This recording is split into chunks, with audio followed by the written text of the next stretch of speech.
avec SFR. SFR, le monde sans fil est à vous.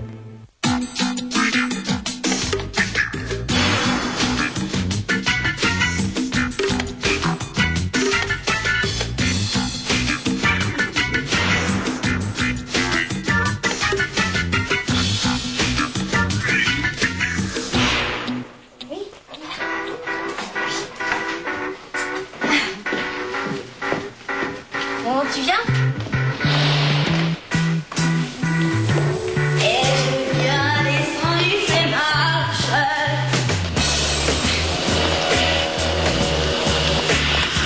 Une journée avec Vanessa Paradis, ça commence comme ça. Dans un mois, jour pour jour, elle fêtera ses 10 ans de carrière. En 3 albums et 3 films, Vanessa Paradis est en passe de devenir une de nos plus grandes stars. Autant de raisons de lui consacrer un Fréquence Star où elle se laisse voir, franche et directe, drôle et émouvante. Au détour d'interviews pour la presse, de séances photos, de rencontres comme Jeanne Moreau et Jean Reno, elle nous réserve 4 reprises inédites qui n'ont pas fini de nous enchanter. Mais auparavant, dans un bar de la Bastille, il fallut bien qu'elle justifie ses 2 ans d'absence. C'est vrai qu'on a l'impression que j'en foutais pas une parce qu'on me voyait pas beaucoup, mais pendant qu'on me voit pas ici, moi j'étais partout, j'ai accompagné le film, Elisa, partout, même jusqu'au Japon, au Canada, partout dans l'Europe et tout ça. Donc ça prend beaucoup de temps. Et pendant ce temps-là, t'es pas très créatif, tu vois, parce que tu passes ton temps dans les hôtels et à répondre à des questions. Et donc il y a eu ça. Et ce moment-là, mais ça n'a rien à voir avec cette période-là, mais ça faisait 8 ans que je travaillais comme ça à 200 à l'heure. Et tout d'un coup, j'ai eu comme un manque d'inspiration, d'envie et de direction et de tout ça. Et j'étais assez perdue. C'était la première fois que ça m'arrivait depuis que j'avais 14 ans. Et c'était un peu effrayant.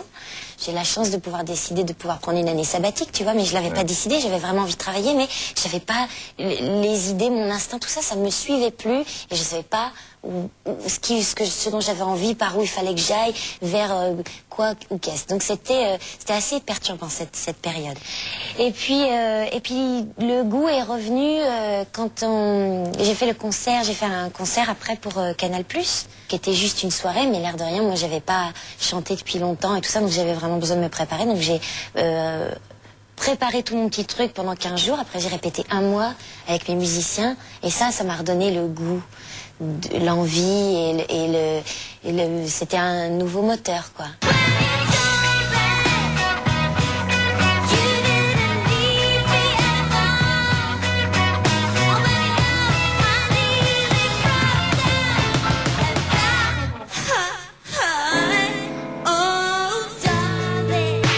Vanessa avait toujours voulu faire de la scène pour montrer ce dont elle était capable. Et la scène, ça ne ment pas.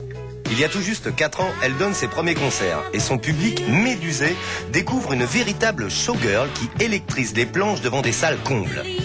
L'année dernière, elle réitère l'exploit sur Canal+.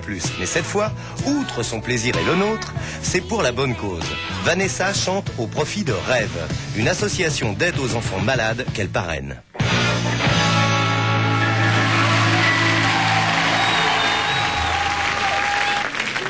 Ça fait du bien de partir longtemps comme ça, de revenir, c'est formidable, hein. Au départ, j'aurais pas été faire un concert en chantant, parce que je savais pas tellement ce que je faisais. Et j'ai fait ça pour cette association, et je l'ai fait pour eux. Mais en le faisant pour eux, eux m'ont fait un cadeau, c'est-à-dire de devoir le faire pour eux. Moi, ça m'a remis dedans. J'ai dû évidemment m'investir à 100% parce que quand on fait quelque chose, on le fait pas à moitié ou en faisant la gueule ou quoi aux caisses. Donc, c'est vrai qu'au début, je me suis forcée et qu'à la fin, les choses se retournent et le cadeau, j'avais l'impression qu'on me le faisait à moi parce qu'à travers ça, ils m'ont redonné envie la gaieté et tout ça. Et c'est une très jolie association parce que elle s'occupe de réaliser les rêves des enfants malades. Et malades, gravement malades, tu vois. Et je trouve ça vraiment très joli parce c'est beau, quoi. Tu sais, quand la médecine ne peut pas les aider ou qu'il faut attendre, ou qu'il faut ci ou qu'il faut ça, et que le moral, il se barre, eh ben, le corps, il suit pas. Et donc, ces gens-là, ils s'occupent de leur garder le moral et de leur donner de l'espoir, de leur donner des rêves, de leur donner qu'ils gardent des envies, des buts, des choses comme ça. Et ça aide. Ça a été au-delà de nos espérances, puisqu'il y a un investissement de leur part qui est extraordinaire. Et c'est vrai que maintenant, on a des contacts, je dirais, autant auparavant, il nous fallait 3 mois pour contacter une personnalité, un artiste, autant maintenant, en 2 coups de fil, ça peut être réglé. C'est un gain de temps. Et parfois, on n'a pas justement le temps d'attendre trop longtemps par rapport à la maladie de l'enfant. Grâce au concert, Canal+, France 2 et Vanessa récoltent suffisamment d'argent pour réaliser les rêves de nombreux enfants malades.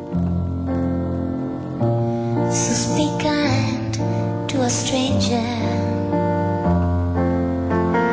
'cause you'll never know.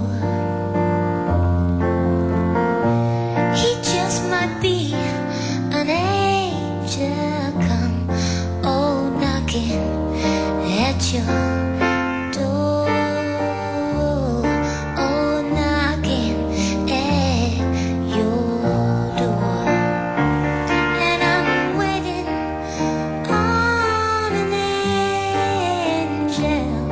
and I know it won't be long to find myself in a resting place. Vanessa estime avoir de la chance et tient à ce que les autres en profitent. La recette de son dernier Olympia fut entièrement reversée pour la lutte contre le sida. Et elle répond toujours présent au Resto du Cœur. Voilà, c'est tout pour l'humanitaire. Et Dieu dans tout ça, Vanessa. Dieu, il a dit, aimez-vous les uns les autres et respectez-vous et tout ça. Donc, bien sûr que ça va avec, mais on n'est pas... Il y a des gens... sollicite, lui, des fois? Dieu, est-ce que je le sollicite? Mais tout le temps, il fait partie il fait partie de ma vie. Enfin, Tu lui parles, tu veux dire? Bah, je prie, oui. Ah oui? Toi aussi, ça fait bizarre. Mais c'est très sain. Je crois en lui, je crois à son histoire qu'il nous raconte, enfin, qu'il nous a écrit. Et puis c'est tout. Et puis après, on a notre conscience et puis on sait ce qu'il nous reste à faire. C'est pour ça que même les gens qui ne croient pas en Dieu font des choses très bien aussi. Hein. Donc c'est pour ça que tu vois... attaque, hein, non, je sais que c'est pas une attaque, mais c'est pour ça que tu me disais, est-ce que c'est un petit peu... elle est chrétien et tout ça, tu vois, enfin... Ça a un rap, j'en sais rien. Bah si, tu es en train de me dire que tu pries. C'était difficile de parler ça. Tu sais, quand ça m'est jamais arrivé de prier avec d'autres gens encore. Le destin de la petite fille est tracé par les plus grands réalisateurs qui modèlent l'image de l'enfant à la femme. De Gauthier à Mondino, ils définissent les contours de la star.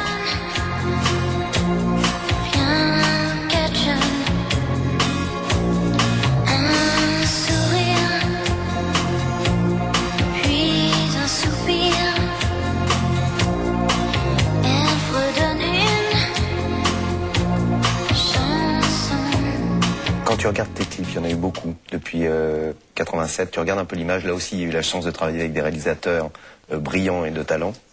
Qu'est-ce que tu penses de ton image à travers justement ces clips, cette illustration filmique qu'on a maintenant de la musique, quoi? C'est fait. Hein. Il y a plein de choses qui me gênent. Et c'est souvent la façon dont je suis habillée ou maquillée et encore pire quand je parle, hein, les choses, les interviews. Ah ouais? Oh ouais, ça c'est terrible. C'est terrible. Mais oui, non, je suis très contente d'avoir changé physiquement. J'ai perdu mes grosses joues. Et puis, c'est difficile pour tous les adolescents de se trouver physiquement. Dans la tête, c'est encore pire, mais physiquement, c'est un truc difficile. Je pense que pour les filles, c'est encore plus complexe. Et donc on s'essaye à plein de trucs. Et quand on baigne dans le monde dans lequel j'ai baigné, on a quand même tous les artifices pour essayer, pour changer, pour ci, pour ça.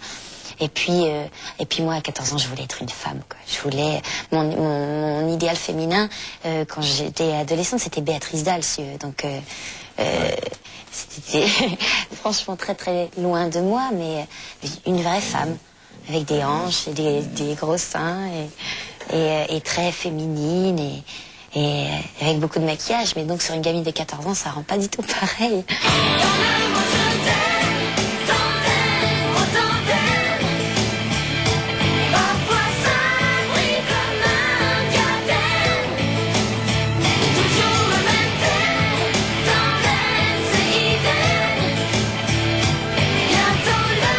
Roda Gilles Gainsbourg Kravitz, qui sera le prochain auteur? Tu as dit, tu as annoncé que peut-être un jour, tu écriras quelques textes, tu commenceras à bosser par toi-même, ou tu auras peut-être des choses à dire. Est-ce que tu penses le faire? Ah, mais que je vais essayer, ça c'est clair, et que j'essaye depuis très longtemps. D'accord. Maintenant que ça arrive à être gravé sur un disque, c'est une autre histoire. Ouais, c'est toi qui te retiens ou t'es pas contente de ce que t'écris ou t'as un petit peu de retenue encore, c'est ça? Non, non, pas de retenue, mais ça sert. Moi, je veux pas faire pour dire, regardez de quoi je suis capable d'écrire des chansons. Tout le monde est capable d'écrire des chansons, hein, c'est pas compliqué, mais écrire des bonnes chansons, c'est ça le truc. Donc, je veux pas faire juste pour dire, regardez, j'ai fait. Il va falloir que je sois un petit peu, pas fière de moi, mais un peu. Tonight, I'm yours, and you are mine. I know a place we can hide. I know a place where we can finally see the rainbow. And we can fly, fly, fly, fly, fly. Aujourd'hui, c'est Kravitz. Quelle que soit l'époque de sa vie, Vanessa a toujours eu la chance de travailler avec des auteurs dont les textes lui collent à la peau. À 14 ans, son parrain et agent Didier Pin lui présente Étienne Renagil. Et c'est le début d'un destin exceptionnel. Sur des musiques de Frank Langolf, le parolier écrit des chansons qui parlent de choses qu'elle aime vraiment. Avec Joe, Marilyn ou Maxou, Vanessa déchaîne les hits et les récompenses tombent. Always be together. And we can go to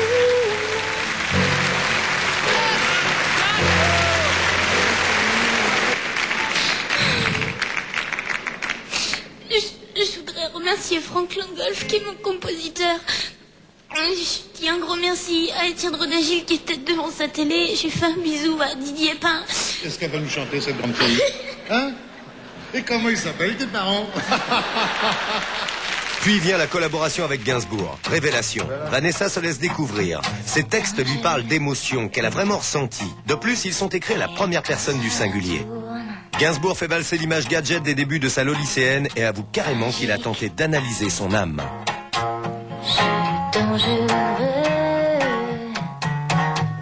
Enfin, à 20 ans, Vanessa rencontre Lenny Kravitz. Il lui écrit tout un album. Lui aussi admet qu'il veut rentrer dans les pensées de Vanessa, qu'il écrit en pensant à ce qu'elle pense, à ce qu'elle sent, à ce qu'elle aime. Vanessa est subjuguée.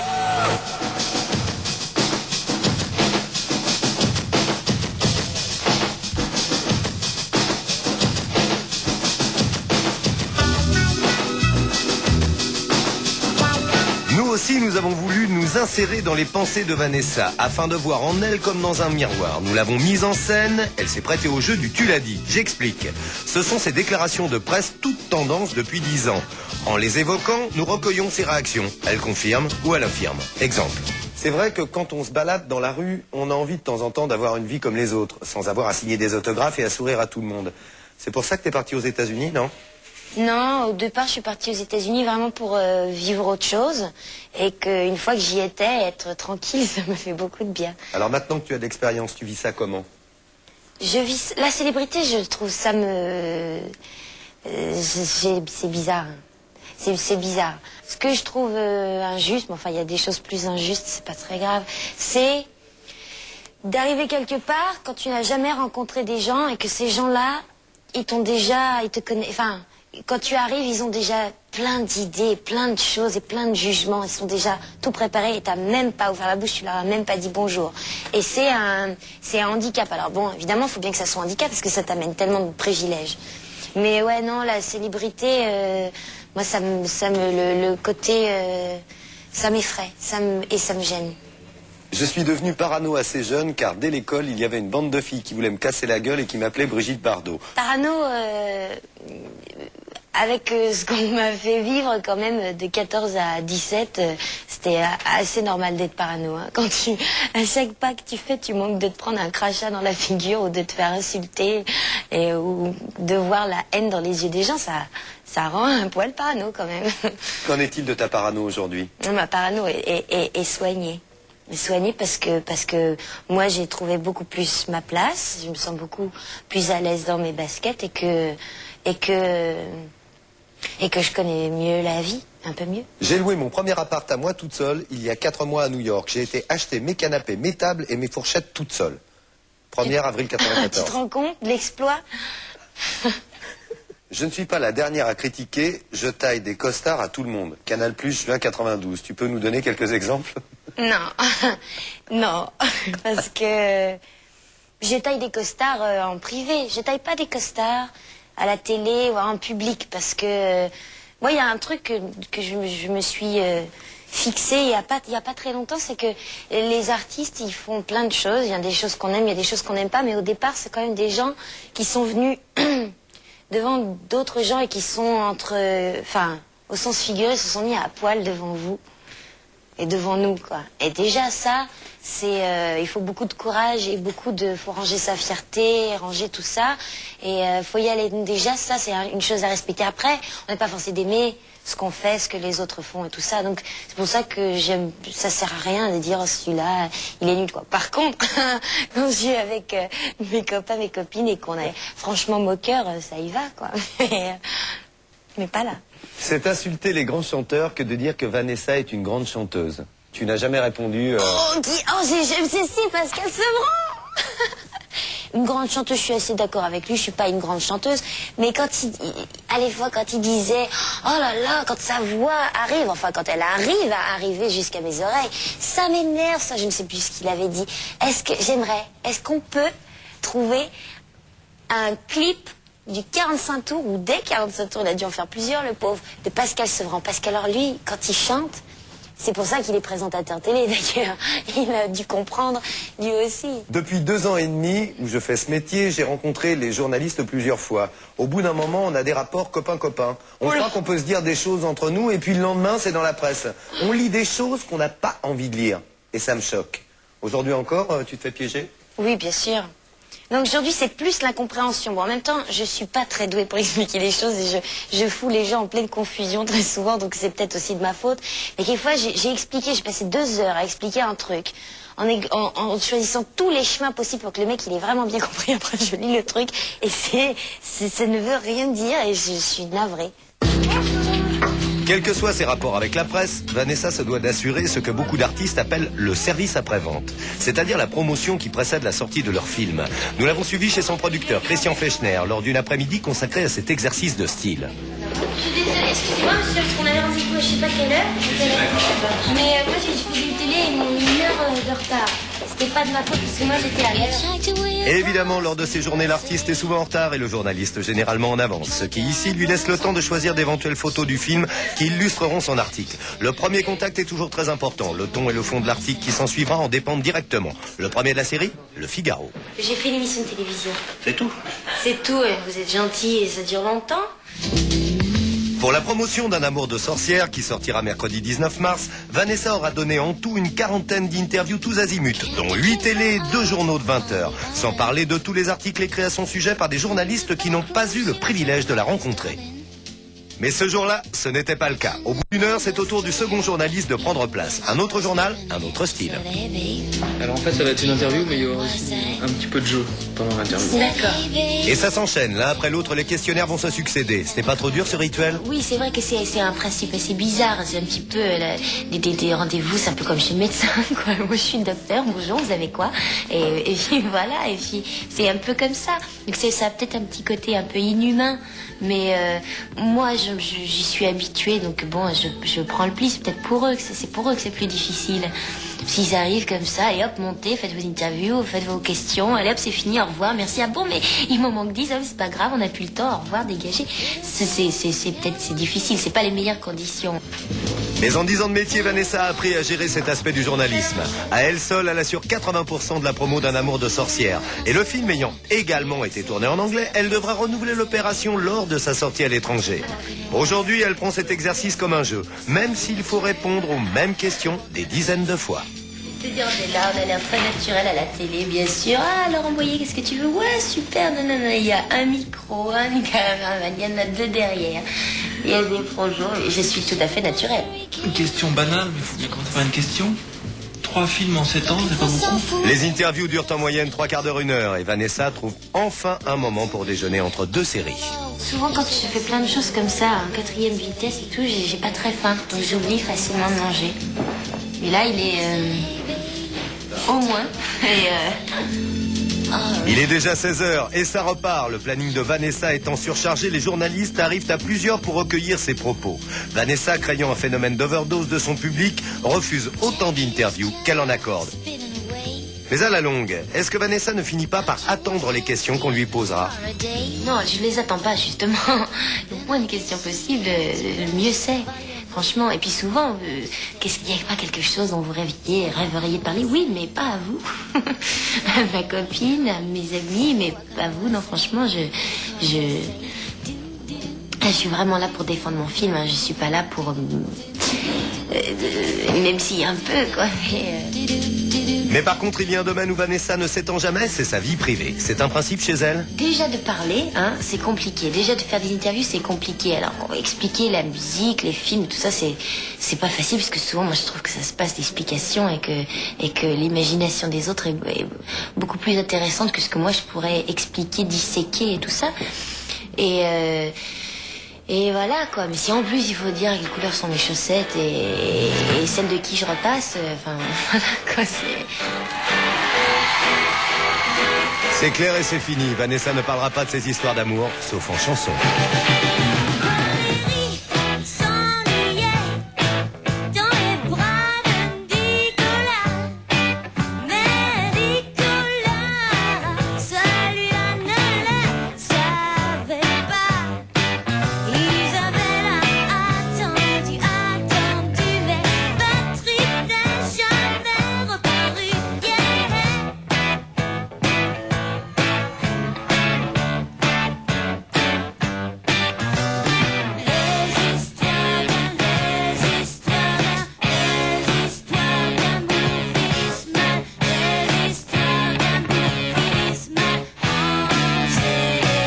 Si Vanessa ne parle pas de ses histoires d'amour, ça ne veut pas dire qu'elle ne sache pas parler de l'amour. Tu penses quoi d'un homme qui pleure? Oh, ça me fait plaisir, parce que moi je pleure tellement et vous pleurez tellement jamais que je trouve ça très attendrissant. La première chose que tu regardes chez un mec? Son cul. Tu fais le premier pas ou tu attends qu'on te marche sur le pied?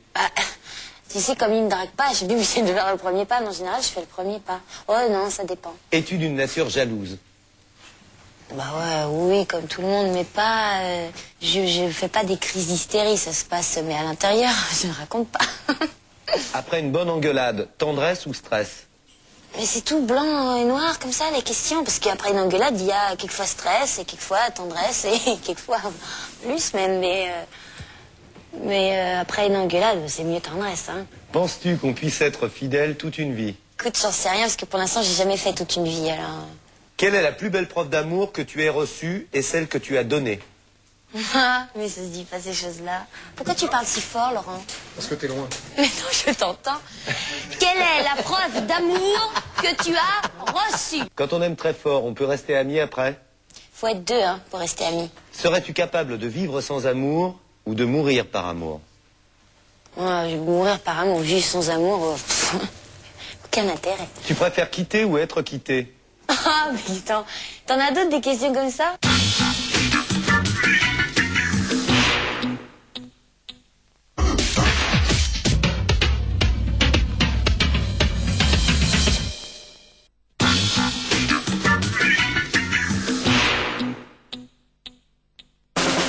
Toute l'équipe s'installe pour vous offrir quelques beaux moments en compagnie de Vanessa Paradis, qui de son côté nous a préparé une très belle surprise. Il est question de reprises inédites et exclusives, d'un duo musical improvisé en plein air avec son ami Alain Lanty, juste le temporel d'une séance photo avec Jean Reno, d'un sourire de Jeanne Moreau, de souvenirs et de cinéma. Mais pour commencer, un portrait chinois de Vanessa. Si tu étais un cadeau? Un bébé. Si tu étais une machine? Une machine, donner des claques. Si tu étais un moyen de locomotion? Un tapis volant. J'en rêve. Si tu étais un jouet? Oh, je serais... Je sais pas comment ça s'appelle, les boîtes... Tu sais, t'as un cube comme ça, un gros cube, et t'as une manivelle sur le côté. Et quand tu tournes, ça fait des bruits de gros lots. C'est bizarre, et puis au bout d'un moment, t'as une espèce de fou qui sort d'un coup comme ça. Une boîte de Pandore? Une boîte de Pandore, ouais. Si tu étais un livre? Je serais pas un livre... Ah, je serais la Bible. Ça suffit. Et on fait pas de crédit, ok? Tu vois, t'es une mauvaise sorcière quand tu veux. Hein? Moi, j'ai été sorcière 3 mois, ça suffit, c'est bon. Dans un rôle où effectivement tu joues un personnage, c'est une comédie, un personnage très positif, le dernier film de René Manzor. Positive, gaie, gentille, très vivante et avec vraiment un très bon fond. Mais c'est difficile de jouer ça. C'est quand on te demande de jouer quelque chose de violent et quelque chose de la souffrance, la tristesse ou l'agressivité ou tu vois, des choses comme ça, t'as qu'à y aller, quoi. C'est tout à fond, donc t'as qu'à te jeter à l'eau et puis la violence, tu vois, plus t'en donnes, plus ça va. Mais jouer quelque chose dans la nuance et dans le charme et dans la douceur, et moi, j'avais la sensation qu'il fallait que je sois pile sur un petit fil et que à droite de cette ligne, j'en faisais trop et que à gauche de cette ligne, j'en faisais pas assez, que j'étais très ennuyeuse et fadasse et tu vois. J'ai toujours voulu peindre des étoiles là-haut. Merlin le fera pour toi. Tu penseras à arroser les plantes de ma serre? 2 fois par semaine, excepté la sauge. Quand Arthur sera grand, je voudrais que tu lui remettes cette lettre. Après avoir joué des personnages graves en rupture avec la société, Un amour de sorcière offre enfin à Vanessa son premier rôle de maman. Et encore une fois, c'est une révélation, en pleine adéquation avec ses envies d'aujourd'hui. L'actrice a acquis son statut de jeune femme et laisse très loin derrière l'adolescente tourmentée de Noces blanches. Il y a aussi que c'était une maman, tu vois. Alors là, fini les Lolita et compagnie, tu vois. Dès que t'as un enfant, de toute façon, ça a été... t'es vachement... Le regard des autres change et puis ton attitude et ta responsabilité et tout ça. Tu t'es découvert quoi, là, des vertus de maman ou bien? Oh, j'ai pas découvert parce que ça, c'est quelque chose que je sais que j'ai depuis très longtemps. Et j'ai pas découvert, j'en ai profité, au contraire. Autre importance, rencontre avec... non, tu l'avais eu sur le Festival de Cannes, mais Jeanne Moreau. Oui, mais tu sais, la rencontre avec Jeanne, c'est vraiment fait après pour le film. Et c'était, je sais pas, au moins 8 mois ou 9 mois plus tard. Parce que Jeanne, quand j'ai chanté Le tourbillon de la vie à Cannes, je l'ai vue exactement comme ce que les gens ont vu à la télé, c'est-à-dire sur scène. Comme c'était une surprise, je l'ai pas vue avant. Et moi, après, je devais repartir tout de suite. J'avais un avion qui m'attendait. Et donc, je suis repartie, je l'ai jamais vue. Je ne l'ai vue que sur scène devant des millions de gens. Et c'est pour ça aussi que ça est resté encore plus fort, quoi. Bah, c'était extrêmement magique, ce moment. De ce que moi, j'ai vécu sur scène. Et puis après, pouf, je suis partie et tout ça. Donc, tu vois, elle a quand même hanté mes rêves et mes pensées. Tu dis d'ailleurs d'elle que c'est une belle femme, qu'elle a énormément de charme. Sublime, même. T'aimerais lui ressembler un jour. Inventer des mots pour Jeanne Moreau. Elle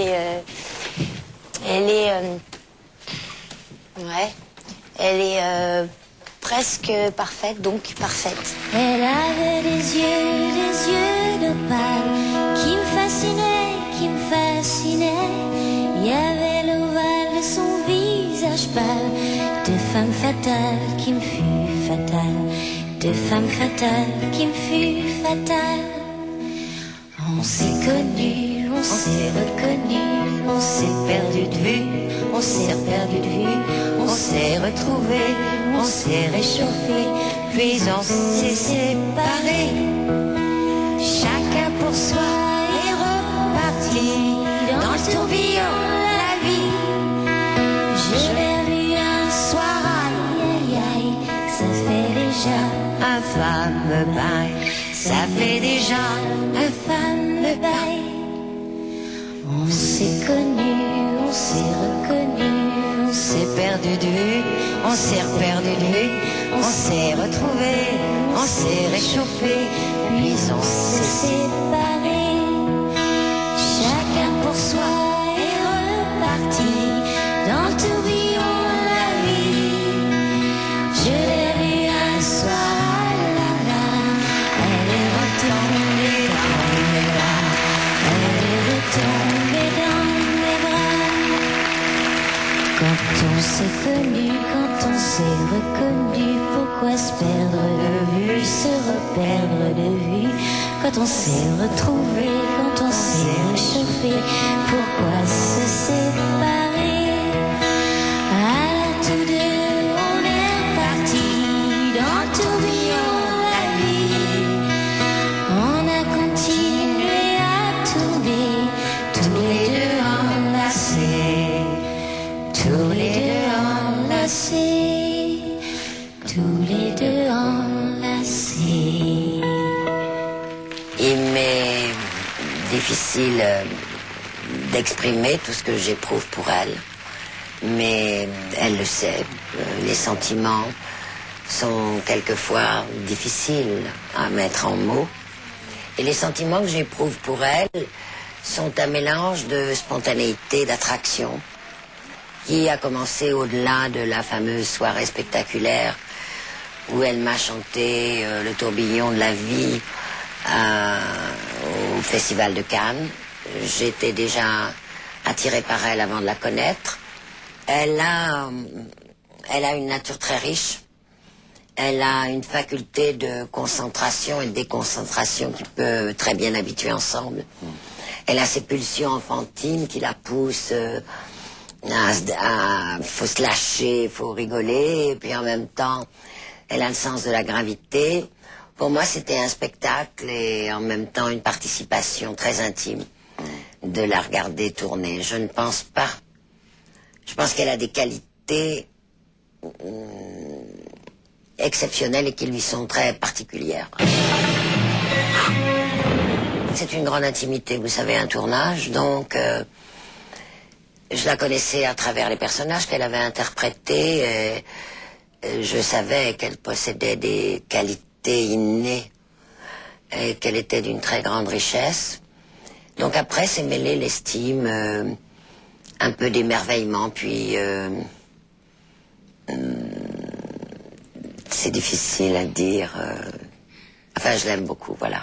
Chérie, comment est-ce possible? Comme dans le conte de fées, grand-mère.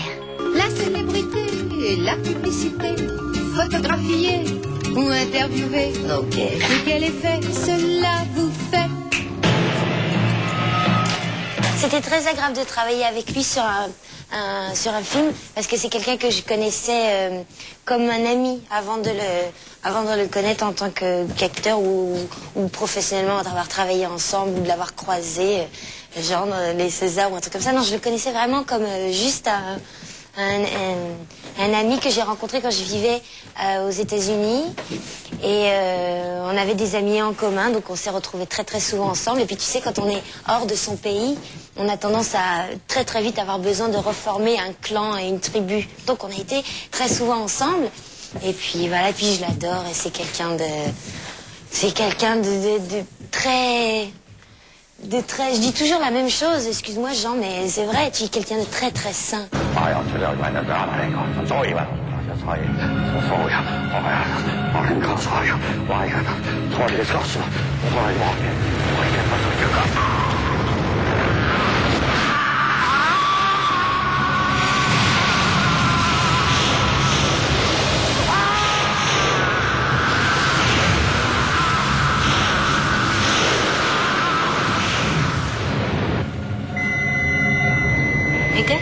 Celui-là, c'est Glenn. Ouais, mais...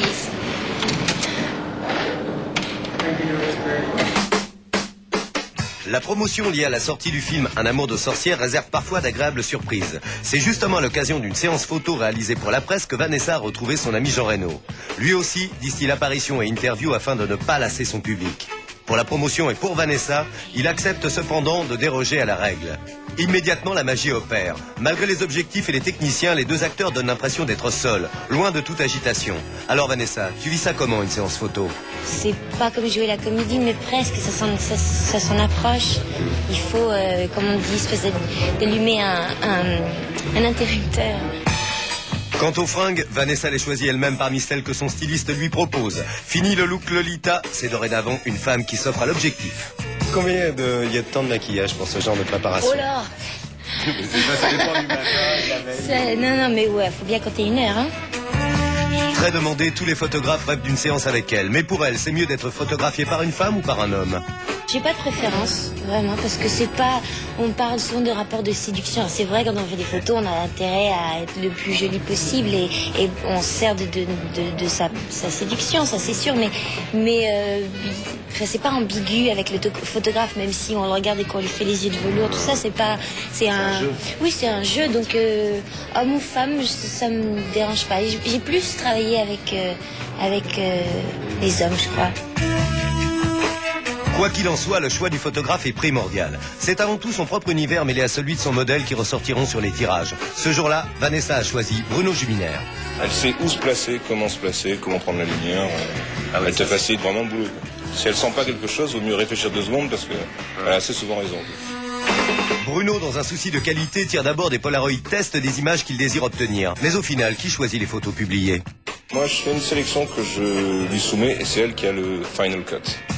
C'est donc Vanessa elle-même qui sélectionne les photos qui paraîtront dans la presse. Avec un amour de sorcière, plus d'une trentaine de couvertures lui seront consacrées. Paradis fait vendre. Vanessa se doit donc de multiplier les séances pour répondre aux demandes. La campagne d'un film implique des obligations. Tu avais une vraie volonté de faire du cinéma. Et bien sûr, vraie volonté, parce que c'est comme tous les gens qui ont du succès. Hein. Dès qu'ils ont du succès, on n'est pas forcément fan ou admiratif d'eux, mais on leur propose des films, parce que les gens qui font du succès, faut rentrer des gens dans les salles, il paraît. Ouais. Alors tu penses que Noces Blanches, on te l'a proposé pour ça? Non, ce que je veux dire, c'est que tu me demandes si c'était une vraie envie. Les scénarios, on m'en a proposé dès que j'avais 14 ans, dès que le jeu de taxi était très connu. Et j'en ai lu plein. Et Noces Blanches, il est arrivé 2 ans plus tard. Et je voulais pas jouer une chanteuse, je voulais pas jouer un truc comme ça, parce que tu sais, quand tu arrives avec une étiquette aussi tamponnée que celle que j'avais sur le front, t'arrives sur le plateau, les techniciens, tout ça, faut leur prouver, hein, avant qu'ils t'aiment et qu'ils s'ouvrent à toi et qu'ils soient gentils, c'est cela.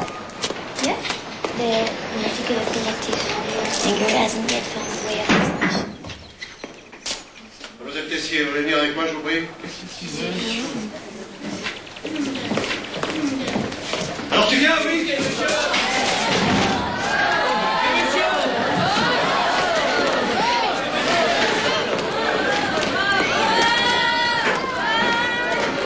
Noces Blanches était l'occasion tant attendue par Vanessa de faire du cinéma et de casser son image d'enfant. Mais l'expérience fut douloureuse. Outre la maquilleuse et la productrice, l'équipe du film ne lui adresse pas la parole. Et Brissot ne la ménage pas non plus. Malgré ses larmes, elle s'accroche. Émouvante et incroyablement vraie, elle vampirise carrément le film.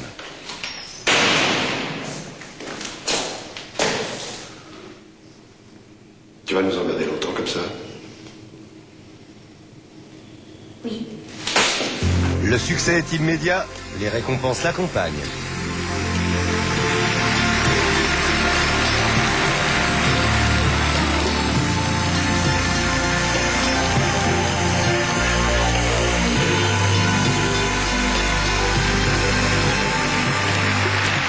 En même temps, ça fait très plaisir sur le moment, mais je pense que c'est la situation surtout.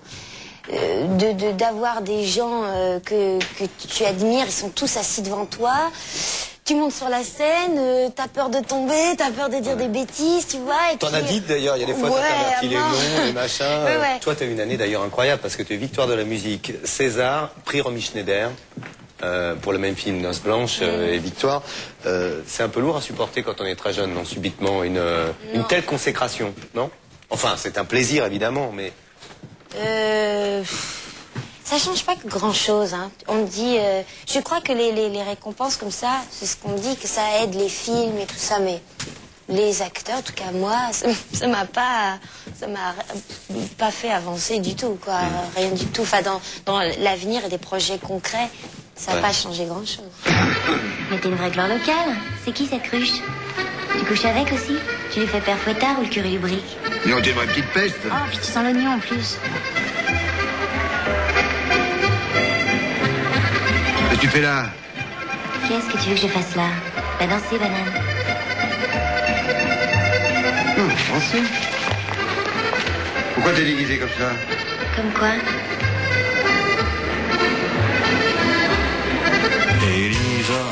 Elisa, Elisa, les autres. Grâce à Elisa et Jean Becker, Vanessa peut enfin s'exprimer librement.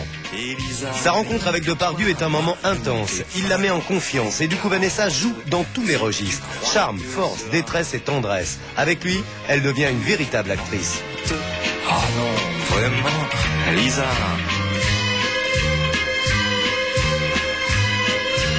Après un amour de sorcière dès le mois de mai prochain, Vanessa rencontrera encore deux monstres sacrés, Belmondo et Delon. C'est sur la Côte d'Azur que l'excellent Patrice Lecomte tournera son film.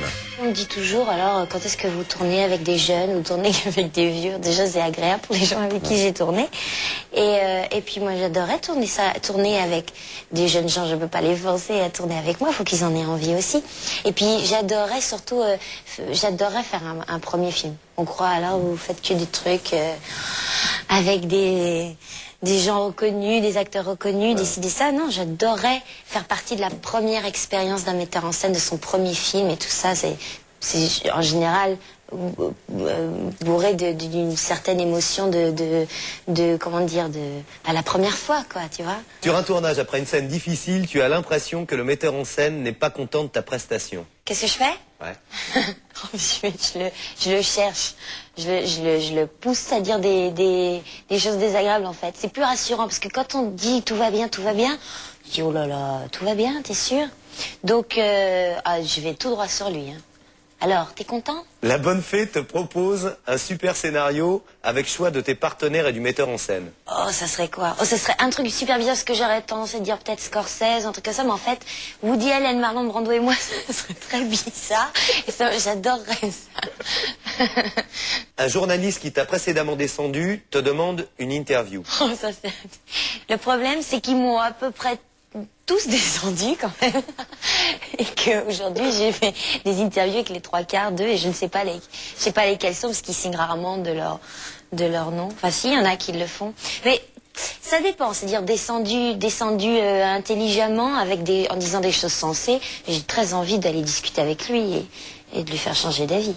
Une fée te propose de changer quelque chose de ton physique.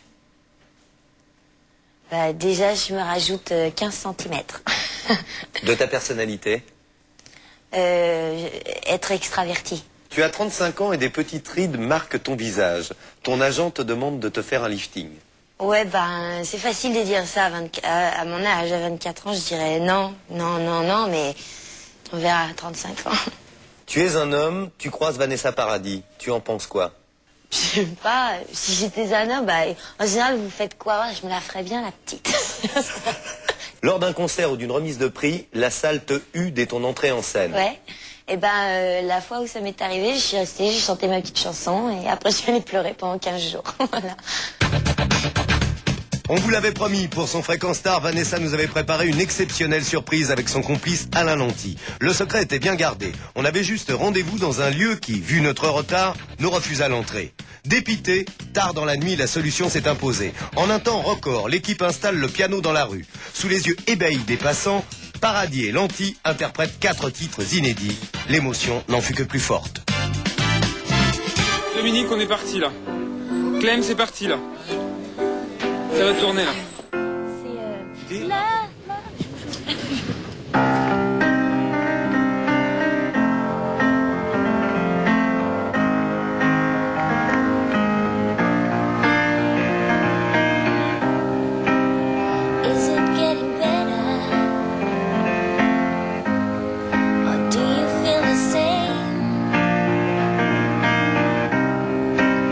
Will it make it easy on you now?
other, never do it again. You say love is a temper, love the higher love. Love is a temper, love the higher love. You ask me to enter, but then you make me crawl, and I can't be holding on to what you got when all you got is hurt. One love, one blood, one life. You got to do what you should. One life with each other, sisters, brothers. One life, but we're not the same. We get to carry each other, carry each other.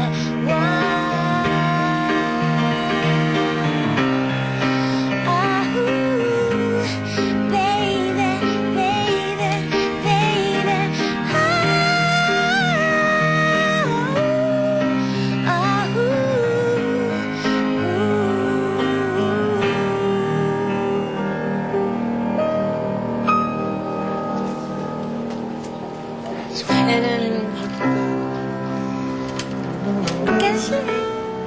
C'est pas la peine. Je te donne mes incertitudes. C'est pas la peine. Je te donne sans rien demander. La vie c'est déjà si compliqué. Donner pour donner, tout donner. C'est la seule façon d'aimer.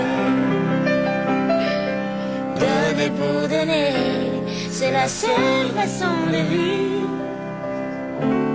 C'est la seule façon d'aimer. Normalement, j'imite Elton, mais... Pas mal, pas mal. Tu vois. Et moi, je fais France. Il semblera qu'il y a un peu de Jonas de temps en temps. J'ai capté. Hein. Ouais. Alors, Il y a des gens informés. Du sucre de bourre, que serait dans le quartier. Jamais vu plus belle qu'elle dans la cité. Les serveuses d'une mille pas ou d'une banane. Ouais, combien de fiat dans le noir cinéma. C'est des trucs pour la toux, des pastilles, des cachous, bonbons de machine à sous. Mais elle est pas du tout une super nana. Une super nana. Une super nana. Une super nana. Jean. Jean. Ça marche bien. Hein. Donc les classiques préférés, c'est Berger Gall, Jonas. ouais. Ouais. Et ouais. parfois Un truc de Frank Sinatra. un truc de Frank Sinatra. Vachement bien. Ah bah alors là, alors je dis rien. Je te regarde.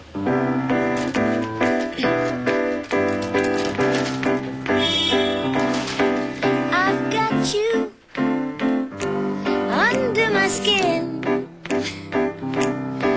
I've got you deep in the heart of me.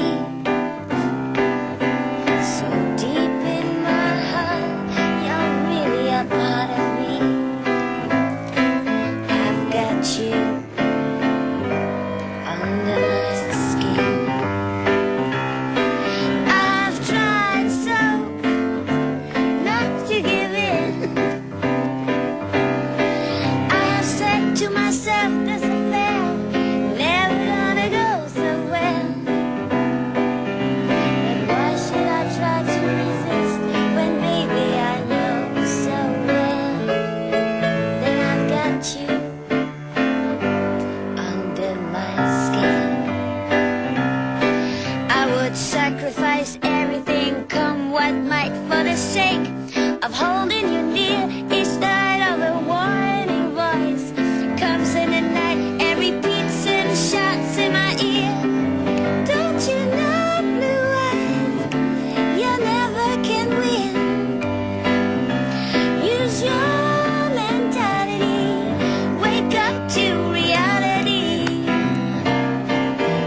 Alors, il y a un tas de gens que je voudrais remercier pour cette émission. Alors, j'y vais, écoutez bien. Jeanne Moreau, Jean Reno, Alain Lanty, Mousse Diouf et son réservoir, Véro et Serna, Christophe Charlet, Bruno Juminaire, Laurent Boyer et toute son équipe, adorable. Et pour finir, mon amour, Nelson. Under my skin, and I love you. Under my skin.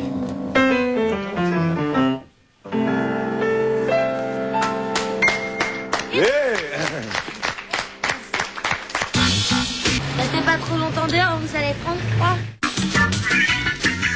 Au revoir. Agent secret abandonné.